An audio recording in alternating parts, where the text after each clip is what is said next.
happiest lives ever. I'm totally thrilled to have you here with us and appreciate the opportunity to share insights with you as well as stories that will ignite your passion and drive you towards success.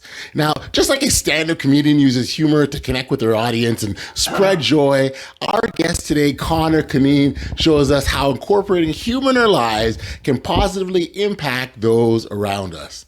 Now, we've all heard it. Laughter is truly the best medicine for the soul, and Conor exemplifies this through his work as a keynote speaker and a humor advocate. You know, Conor is known as the IrishmanSpeaks, a keynote speaker. He's a facilitator and a master of ceremonies who's dedicated to leaving his audience with a smile and certainly actionable takeaways. Now, with a background in marketing and a passion for humor, Conor brings a unique blend of wit as well as wisdom to all the presentations that he delivers. In this episode, we're really happy to have Conor with us, and we dive deep into the power of humor and positivity while also exploring how laughter can transform our interactions and spark joy in our daily lives. And, you know, as a master of humor and storytelling, Conor shares valuable insights on how humor can enhance not only just our personal, but our professional relationships as well. Stay tuned, folks. We're in for a humorous chat with Mr. Conor right up next on the Audacious Living Podcast.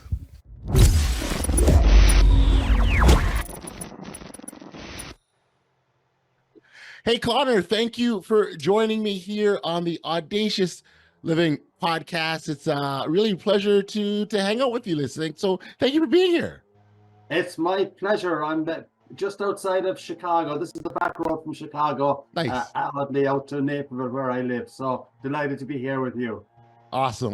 Well, I very much enjoy doing these podcasts and being able to engage with all sorts of individuals, with all sorts of different stories, with all sorts of different missions, and I particularly enjoy hearing the impact that they want to make in the world. And from your perspective, you believe in doing so with a humor and smiling and all the benefits that can come out of that. So maybe as a starting point, and I want to make sure that we do justice to your brand, Conor, Cunneen, the Irishman Speaks. Maybe we can get the Irishman to speak a little bit and talk about your story and what landed where you are now. Okay, delighted to do that. And actually, the way I normally introduce myself, only at these webinars, is I say, hi, this is Conor Cunneen, Irishman Speaks. Oh, it's the other side. Oh, this side here, okay? And the basic idea is I'm a keynote speaker, a facilitator, and a master of ceremonies. And my promise is that I will leave your audience with a smile on the face, with a spring in the step, and with some memorable, actionable takeaways to help them to achieve the objectives for which I've been brought in. So basically, my mission will be to improve people, performance, and productivity with a smile. So what I try to do, Audley, is provide good business content, good, solid insights into leadership, into life, etc., but do it a lot of the time through the vehicle of humor, because humor helps you to connect better with your audience. When you connect better with your audience, they're going to take your message in better and hopefully and expectedly work and activate those ideas. You know, it's fun when you talk about humor, Conor. I got to tell you, it's interesting for those that are on board with that message and understand, they get it. Like, absolutely. Like, yeah. Why? But then the others that maybe humor isn't their go-to, if you will, or isn't something they fall back on as a natural default, if you will. They're like, yeah, it's okay. But at the end of the day, everyone likes to laugh. Everyone likes to laugh, right? Everyone absolutely loves to. Everyone. A mentor of mine said never use the word everyone, and he also said never use the word never. So I say I should never use everyone. Yeah, so he was confused. We're stuck. In general, though, laughter helps us to feel better about ourselves, and after a good laugh, you do feel better. I mean, that's the most basic thing. There are scientific reasons and psychological reasons for why laughter will help us. Don't need to go into it in too much detail now, but we've got neurochemicals in our brain that pop when we laugh, and they're the things that make us feel better about ourselves. And if I, as a presenter or as a speaker or as a consultant to a group, can get them smiling once or twice during my presentation, more often than that normally, it's going to make them feel a little bit better. It's going to, in general, appreciate the presenter a little bit better. And then there's more energy in the room. And when you get more energy in the room, I get more energetic. The audience gets more energetic. They're paying more attention. The benefits of it are phenomenal. And the point I make, Audley, is that people say, oh, it's easy for you. You're funny. I'm lucky I've got a pretty sharp sense of humor. I don't mean sharp in a harsh term. I've got a good sense of humor. Yes. But I work at it. But what I also say, though, in the courses that I do is you don't have to be funny to be funny. And you're going to ask me, what do you mean by that, Conor? Aren't you? No, but here's the thing. I understand what you mean by that, because like I'm a terrible joke teller. Like I'm terrible at telling jokes, right? But people still say I'm a funny guy. So I get what I totally understand what you're saying. I don't remember half the jokes. Like I just can't tell jokes, right? Yeah. You know, I'm exactly the same with at a few events, kind of networking events, people have said to me, oh, you're the comedian. And I say, I absolutely am not. That's a totally different skill set. I do some open mic, but I'm not particularly good at it. But I am good at providing good lessons and stories via some humorous anecdotes. But sometimes people will say to me, oh, you're the funny guy. Tell us a joke. I go blank. I mean, I can't do a joke like that on the spur of the moment. You're exactly probably the same. That's hilarious. So I totally can relate to that. It's absolutely the exact same thing for me. I'd love to know, Conor, was this when did you make this your mission? Was it something you always believed in, or is it something, did you have an epiphany that came to you? Can you fill us in on that regard? Right. Well, it goes back many, many years. When I was in diapers, I just said I wanted to be a Irishman Speaks. Yeah, right. The interesting thing is I speak a lot about having clear goals and clear vision, Audley. And 25 years ago, I would never have said that I would be speaking to you about being a keynote speaker and adding humor to your presentation. So for everyone that is watching or listening to this, you don't, in general, I think, have an epiphany. Some people do, but I think for a lot of people, it's kind of you're walking through life, you're trying to find which direction you're going to go, and some signals and some road signs, etc., help you along the way. For me, I came over. As I tell people, I've been working on my Chicago accent now for 25 years. Nailed it, obviously. And what I did initially when I came over, I was working for a company called Unilever. I was VP of marketing with them. After a few years, they wanted me to go back to Europe for family reasons. I didn't want to mess up my daughter's education again. I said to them, no. The way I phrased it, I told them to get stuffed. They told me get stuffed, so we had a mutual stuffing. And I've never heard that expression before. Get stuffed. Yeah, absolutely. So I left Unilever, and I started doing some presentation work and consulting work on the food service market on the US and giving my clients in Europe some information. I was being asked to speak at events, getting good reaction to those. I joined Toastmasters at the time because I knew while I was a confident speaker. That didn't mean I was a good speaker, but I was getting good reaction, but I knew I could improve that better. And the other thing that really made a difference for me, Audley, was that because I had separated from Unilever, I was with an outplacement company for a while, just getting advice and support from them. I realized I did not want to go back into corporate. But what I did see, though, was the number of people who are really struggling with the job search. And what I said to the outplacement company was that I would provide just a lunch and learn. I'd provide a lunch and learn for the people here who are in a job search and give them some advice. That went so well. They said, will you do it again in 2 weeks' time? Will you do it 2 weeks after that? And I realized I had an ability to be able to help people to feel better about themselves. Amazing. And as a result of that, then I got involved with a lot of community work here in the Chicagoland area, helping job seekers. And I've been doing that for the last 18, 20 years kind of thing. And there is nothing more emotionally satisfying than when someone connects with you on LinkedIn 5 months after you've been talking with them, saying that, hey, Conor, I finally landed. Thank you so much. That's what just gives me such a lift. way more than getting a check from the Deltas or from the IBMs of this world. Sure. That's important for the bank manager. That's important for putting food on the table. But emotional reinforcement is critical for people. And I get that a lot of the time from helping job seekers, and also from helping people, just getting people to laugh when I'm doing presentations, and I'm kind of going, yay! Yeah. Listen, you have hit on such a key point. It's really the ability to impact others, right? Like I truly believe we're on this earth to have a positive impact on those around us. And so if we can take our natural skills, gifts, and ability, be our own authentic selves, and put that out in the universe to help others, you've fulfilled not only you've definitely fulfilled your purpose, but you've also made a difference to others at the same time. And when you can use your gifts in that way, that's when now we're talking about powerful stuff. Yeah, absolutely. Yeah, I mean, I talk a lot about having micro goals on a daily basis. Okay. And one of them is just my micro goal is to put a smile on someone's face.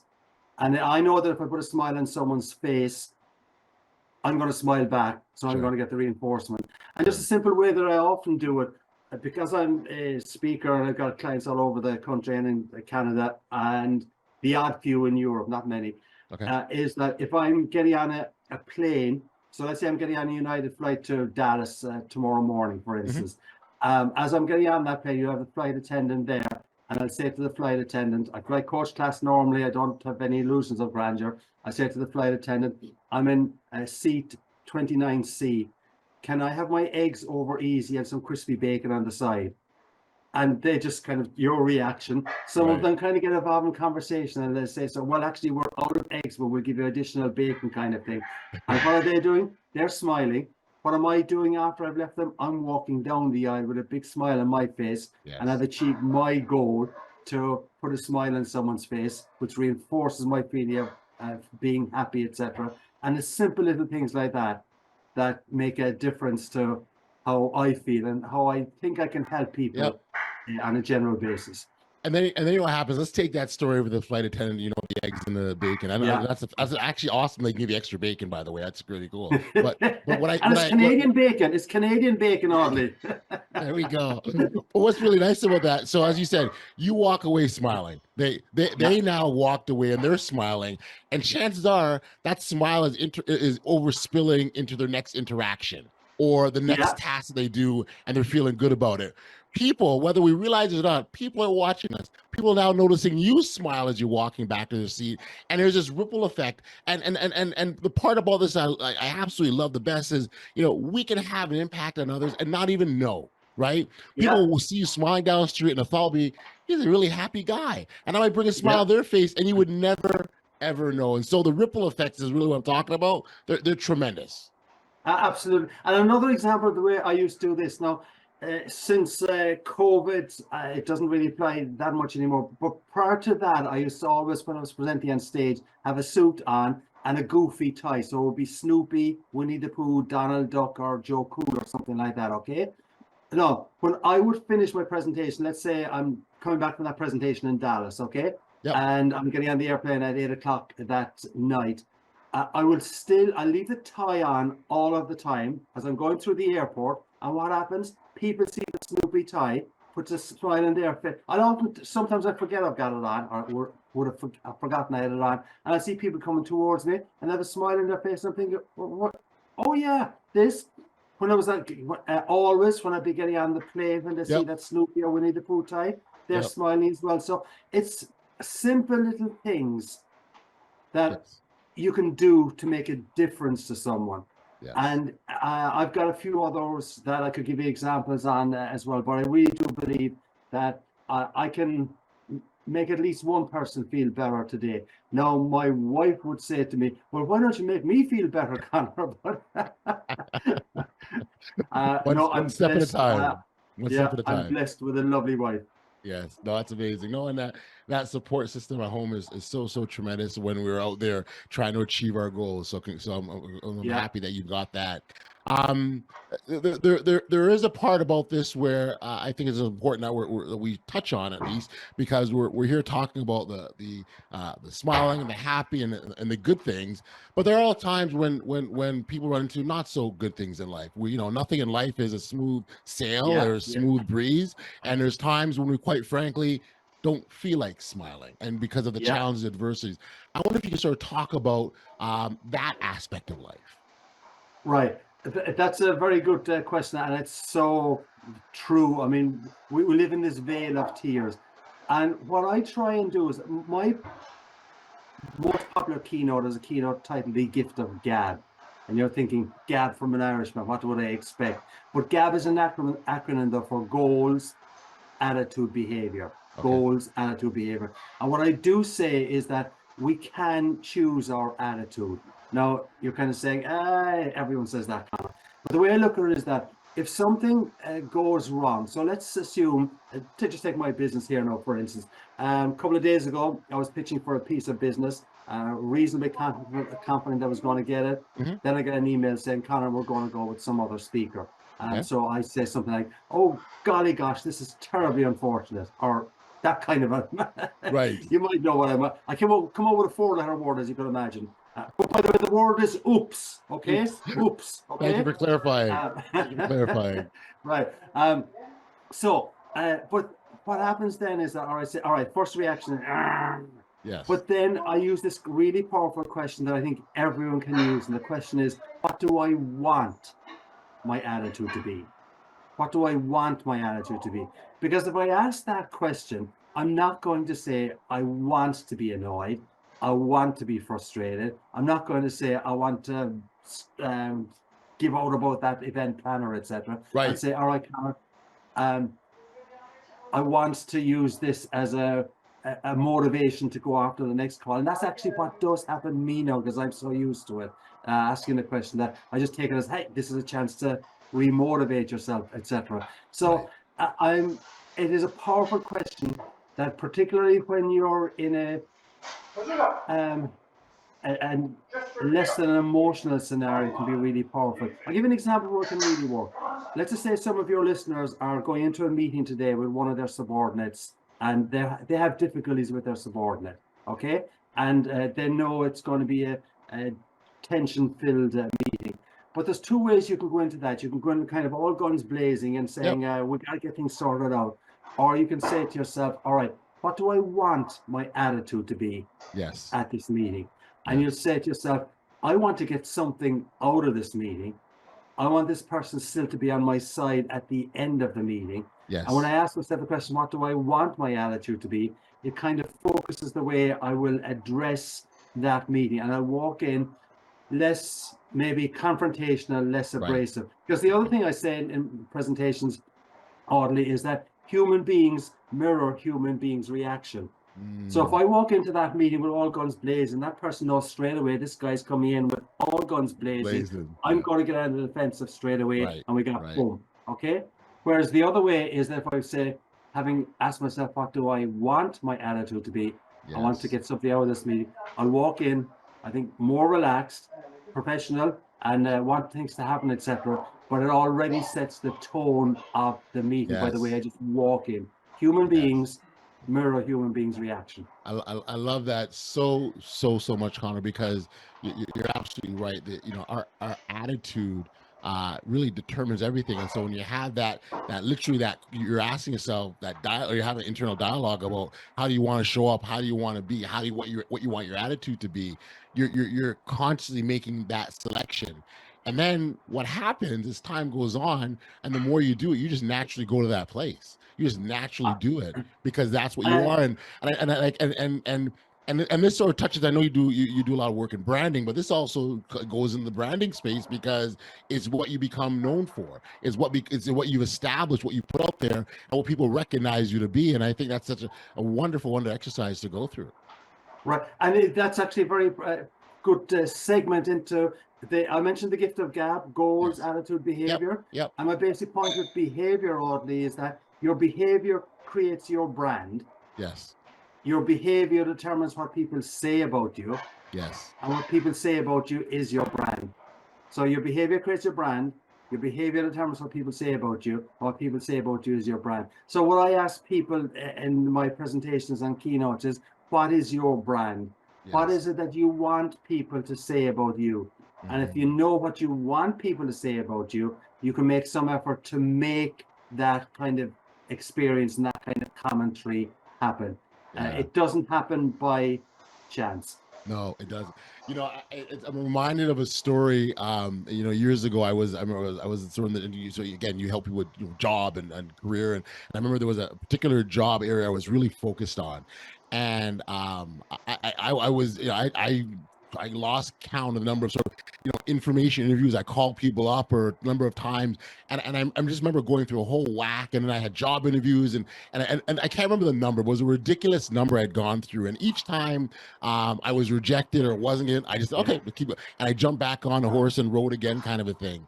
And I remember at the tail end of it, and I say tail end because this job that I ended up getting, I remember meeting with this, you know, was a senior, you know, senior manager, and I just, and I'm so part of my story now, because, you know, I'm telling this is my story, who I am. Part of my story became, here's all the places I've gone to, here's all the times I've heard no, and here's all the times I've got up and said I'm coming back and trying again. And that piece alone, he told me after, so I was successful and I got the position, and it was because of what I demonstrated, and you know, the resiliency to keep on going. And I remember the gentleman was like, wow, like I would have given up like a long time ago. Right. And I almost could see that. So now he's putting himself, you know, in my shoes. And so the point is, what do you want to be known for? What do you want to establish? Could I have said, oh boy, I got those rejections or disappointment and shut down a long time ago? I could have, but by me continuing going, ended up being the difference maker for why I ended up being successful. Yeah, I completely agree with you and understand that. And, you know, here's the thing about job search is definitely one example of this where you go through hell. Absolutely. Because all right, if you're in a job and you're applying for another job, you can't wait for the response back from the interviewer or the recruiter. But if you're not actually in paid employment and you're waiting for a response back, that tension and that frustration gets even greater. And what I do say is that we can actually help ourselves to feel better. We can fool the brain. Right. I mean, you go to a horror movie and you know you're in a safe environment, and yet your brain is saying, I gotta get out of here. The same kind of logic can apply when you need to pump yourself up a little bit, let's say for an interview. And one of the simple little things I suggest to job seekers who, like what you were suggesting there, may have been rejected a few times previously. So it's not easy for them to walk into that interview 12 foot tall and bulletproof. Sure. But what I suggest to them is to find things that you know make you feel better, and experience those just before the interview. So for instance, I've got 2 darling grandkids, and if I'm doing a sales call, I need a bit of a lift, I just look at 1 or 2 videos of them, puts a smile on my face. If you're into cats or dogs, go on to Facebook and watch those for a couple of minutes just before the interview. And the one that I really enjoy saying to people, gets a really good reaction, is that just before you do this telephone interview or the Zoom call, or you're going into the personal interview, get onto the Googler, as I call it, Google, or YouTube, and Google pandas. All right? So why are you laughing when I say pandas? The thought of pandas bringing joy to people is just funny. Absolutely. That is a universal reaction. And I tell people, I really mean this. You can fool the brain. Watch those pandas being absolutely stupid, cuddly, and lovable. You're going to feel better about yourself. The brain is telling you, hey, you're smiling, etc. You've got that extra bit of energy. It's a simple little thing. You only, when you're going for that job interview, you only need to be on top of the world for that 30 minutes or 45 minutes.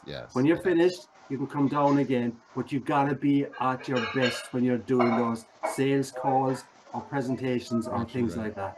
You're absolutely right, and being in that good space helps. I think it's great for our attitude, our creativity, or overall good feeling. There's so many positive benefits from being in that space. So as you said, you know, tricking your brain. Yes, you're going to go into this interview setting where it could be seen as very, very scary and unknown and fearful, that kind of stuff. But if you're in the right space going in, you're not necessarily, you're not dwelling on that. You're not, they're there, those things are there, but you're not focused on that. And when you Yeah. can be in that happy, creative, positive, fun space, that's where all the good stuff happens. Yeah, yeah, and I don't mean kind of want to be just kind of all Disney like and happy land here. No. We all go through pains and Yes. frustrations. Yep. Yep. I get annoyed when I see bad drivers on the road, and the number of bad drivers I see, Audley, is absolutely incredible. I see more bad drivers on the road than my wife does. But anyway, I had a feeling but something was coming. I had a feeling. but I mean, I just go through the same emotions as everyone else. Sure. But Or human. Yeah. Or human. No, I get it. That's right. You had a brief battle with, well, brief, but a battle with cancer a couple times. How has that fed into where you are now in life? I suppose it's made me appreciate life better. I have had 2 bouts of cancer. It helps me to appreciate the great work that oncology professionals do, the medical professionals, nurses, etc. It also helps me to appreciate, and I speak a lot to oncology groups, nurses and healthcare, etc. as a result of the having the 2 cancers. So it's kind of the silver lining in one sense. But what it really does help me to appreciate is that there's more than one person suffering when they have cancer. The family, the caregiver are going through emotional hell. And that's one thing I try to make sure that the caregiver is appreciated for the care that they're providing and the support that they're providing the cancer patient as much as the cancer patient. And from my perspective, I've had thyroid cancer and I've had prostate cancer. I say after I was diagnosed with the prostate cancer, I'm an optimistic guy, as you probably have gathered. So I knew I was going to beat this, although 30,000 men in the United States die from prostate cancer every year, but I knew I was going to beat it. My wife would be less optimistic than me. So I used to sleep at night. My wife used to have sleepless weeks. That's the way I kind of describe it. So she was going through an emotional trauma that I think caregivers do go through when their loved one is suffering from cancer. So that helped me to appreciate it's not just the person in front of you that you got to think about a lot of the time. It's all the surrounding environment and the infrastructure and the ecosystem, if you want to call it that, around the patient or the clients that I'm dealing with. So true. And again, that appreciation of life and all that you have and everything around you, that all becomes heightened, which Yeah. which I can totally see. Tell me about the laugh acronym. What's that all about? We'll have to talk about this some other time. Laugh is an acronym for 5 micro goals, so 5 concepts that you can implement that will help you to add humor to your presentation. And it basically goes, Oddly, to the fact that you don't have to be funny to be funny. What you do is you capture the humor around you. All right.